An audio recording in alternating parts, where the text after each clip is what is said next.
Hello, everyone. Hey, you're in the office with Joseph Skoda. Today, I want to talk to you a little bit about something that's on my heart and probably everyone's heart in one way or another. Too many of us are still living in the past. Yes, believe it or not, we're still frustrated from something that happened a day ago, a month ago, decades ago. And too many of us in our society are still blaming slavery for the problems today. Now, my grandparents did not own any slaves, and no one that I know of ever did. But of course, it happened. It happened in America. But we can't allow that to affect you today. There's a lot of things, obviously the white man or the Europeans once upon a time took the land from the Indians and killed a lot of innocent people, and that happened in every culture around the world. Sad, but it's our world culture. It is sad. But the whole idea is, what have we learned from that? How do we grow? And why the hell are we getting rid of the Civil War monuments in the United States? That's part of our history. Slavery is part of our history. All these crazy things, even the terrorist bombings today, are part of our history. 9/11, unfortunately, is a big part of that. We cannot forget what happened. We can try to forgive and forget. I mean, that's the right thing to do. Almost impossible if it's your loved one or family member that got hurt, and I totally can understand that. But we need to move forward. If someone gets hurt today or maims themselves, a terrorist attack, or even a racial slur.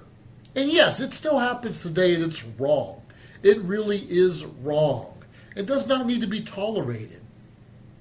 But are you going to let that continually affect you in your performance and blame everyone else if things are not going your way?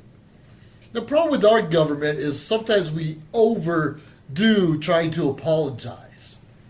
I'm not going to name anything, but like, for instance, a lot of our Indians on the reservations are doing really well with the casinos. And a lot of our minorities had special programs put into place to help with their education and job placement. And I understand, and maybe that was the right thing to do. But today we're letting in Muslims. I hate to say it, there's Muslims been around forever and ever, and that's okay. But their Quran basically says, get rid of the infidels. Kill the Westerners, civilization. They either follow Muhammad or they get beheaded. It's right there. I could be paraphrasing, but it's right there, and that's what most of them believe. So if you're going to another state, another country, another county, don't bring your crap with you. The reason we usually go to a different country, a different state, a different county is because we don't like where we're living now. And we're looking for a better life. But if you bring all that crap with you, then it's going to be the same life. Especially those of us that live in California. We got so much horrible liberal views. And not saying everyone's horrible. That's not fair. That's generalizing. But if you're going to bring that crap with you when you move to Texas or Arizona or Michigan, you're just going to ruin those states. Leave your ideals back in California. Leave your ideals back in the Middle East. Leave your ideals back in Asia or Mexico or wherever else. If you're going to come to America, you need to be part of the American culture. And sure, we're a melting pot for everyone. But don't come here and try to change us. I remember growing up in Ohio. And it's popular in a lot of big cities. You had Chinatown, you had your Mexican town, Filipino town, a lot of different towns, Italians. And you love to go to those different places to get the authentic food, a little bit of the culture. Everyone got along. Why today I can't say Dago? Are you kidding me? That's not terrible, but you call me Whitey. That's not terrible. Please stop being so sensitive. The only time we need to be careful about sexism, sure, and racism, and we need to minimize racial slurs and things like that. But if I'm, among a lot of guys or gentlemen, and we're just kind of joking back and forth, and some of it might be sexual nature, and if a woman approaches us and doesn't like it, she needs to walk away. And vice versa for a bunch of women and the men don't like it, they need to walk away. Or at least us men or women can try to tone it down when someone from the opposite sex is nearby or a different culture. And that's understandable. And when someone says, hey, please knock it off, you need to try and knock it off, that's understandable. But in most cases, guys are going to be guys, women are going to be women, and we're going to be who we are. We're not trying to put down others. We all joking and kidding with one another. Just like I'm in the Air Force. I'm always making fun of the Marines or the Army, Navy. That's just what we do. We can't take that seriously. It's a way to vent in some cases. It's the way show our frustration with the way the world is. Just like rivalry football teams. I'll always be a Pittsburgh Steelers fan, even though I'm from Ohio, but I live close to Pennsylvania as I do Cleveland. So it's all good, and we need to have that rivalry, that friendly competition. And if we're going to say you're a bum or a brown nose or whatever, so what? Don't take that stuff seriously. Come on, there's more important things to worry about, like paying your bills tomorrow. And if you don't like our president or your mayor, your governor, or your school superintendent, okay, that's fair. Pray for them anyways.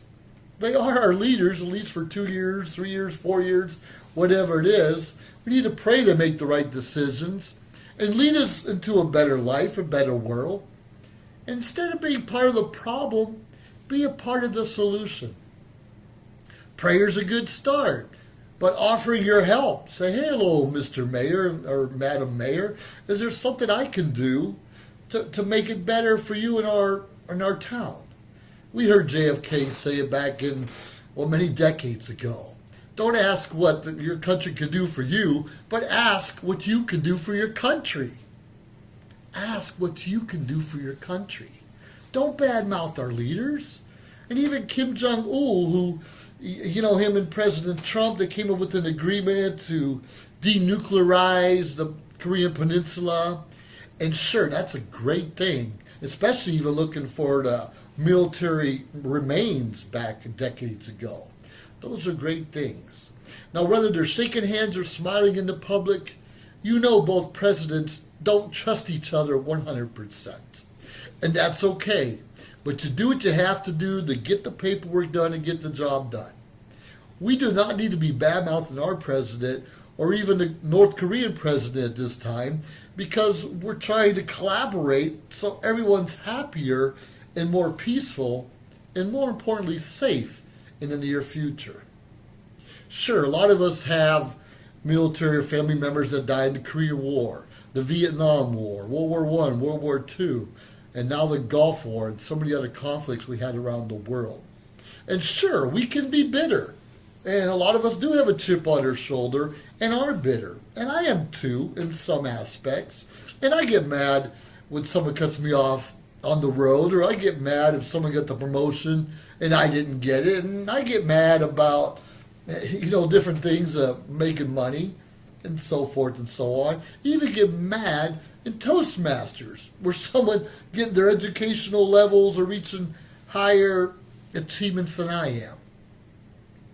But we can't let those things dictate what we're going to do in the future. We cannot let those ideas and those bad things that happen in our culture mess up our future. I mean, come on. Hopefully most of us will have children one day if we don't already do it, and grandkids. And if we're going to live bitter, sad lives and be depressed and angry all the time because of something that happened a long time ago, what are we showing our children? Our future, as they say. What are we showing them? That they can continuously protest stupidity? That they can walk around, with their pants hanging around their ankles? That pisses me off. Outside your ass? That's horrible. Besides not being sanitary when you walk into a restaurant and you just plain look stupid. Hey, I'm letting it out. That's how I feel. but I'm not going to let that ruin my day. I'm not going to let that ruin my future or any opportunities that come my way. I'm going to go out there and look for ways to make more money, make a better life for myself, and travel and vacation as much as I can. Sure, a lot of us have taken on jobs or went to school or maybe started different businesses that didn't quite work out. Maybe we had a coworker we could not get along with, or we're taking classes and the teacher was hard on us. Whatever those reasons are, we frustrated and get quit. Are we going to keep quitting every time we get mad or frustrated with someone? Or are we going to pivot, make a change, make a difference, and just kind of brush it off your shoulder? Come on, just brush it off. Because you and I are better than that, aren't we? Are we going to continue to let a bad egg, maybe a policeman, or a bad egg, a white, black, Asian, ruin it for everyone else? It's kind of stupid. We have bad cops, sure we do. But the majority of them are good and trying to do the right thing. And yeah, it's scary. If someone comes up to you, someone will spit on you, I'm going to bite you, I have a bomb in my pocket, a grenade, I have a knife, whether it's true or not. If a cop says, put your hands in the air, and you want to argue with them, and the cop's going to do any means he can to take you down. I don't care if you're just drunk and disorderly. Just obey the law, officials. You can fight it off in court later on.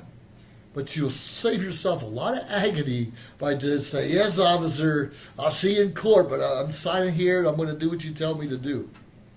Because if you're moving around, the officer tells you to stop, it also is going to take 2 or 3 or 4 of them to stop you. One can't. For one thing, he needs a witness. Rarely a cop can stop you for anything or arrest you without a witness these days. They cannot effectively do their jobs in most cases. And we're complaining how bad our cops are. And now we see there are bad people. We do have bad politicians, we do have bad cops, we do have bad school teachers, sure we do. And a lot of our schools right now, especially I'd say in California, are teaching crap. Are teaching bullshit to our students. Teaching, I don't want to go into details right now because I'm going to go off on a tangent. It'd be really crazy. But a marriage is between a man and a wife, and that's how you bring up kids. When you become an adult, and if you live the gay lifestyle, the homosexual lifestyle, that's fine. That's when you're an adult. But don't teach your kids that in school. Let them make their own decisions later on in life. Let them see the good and the bad in everyone. But don't just tell everyone that they can all think and do what they want to do and it's okay. Come on, have some real pride. Want to bring up your little boy to be a man and your little girl to be a woman? Teach them to be a man and a woman. Respectful of the opposite sex. Respectful. And don't entitle your children, they think they deserve everything. That's a bunch of crap. And that also leads into problems that we have today in our society. So anyways, please limit all of that and keep it simple. And whatever you do, don't relive the past. We have too much to live for and a great future ahead of us. Don't be stupid. Do what you need to do right and don't let anything else hold you back, especially people. Well, this has been The Office with Joseph Skoda. You have a great day and brush it off. Just brush it off. Thank you.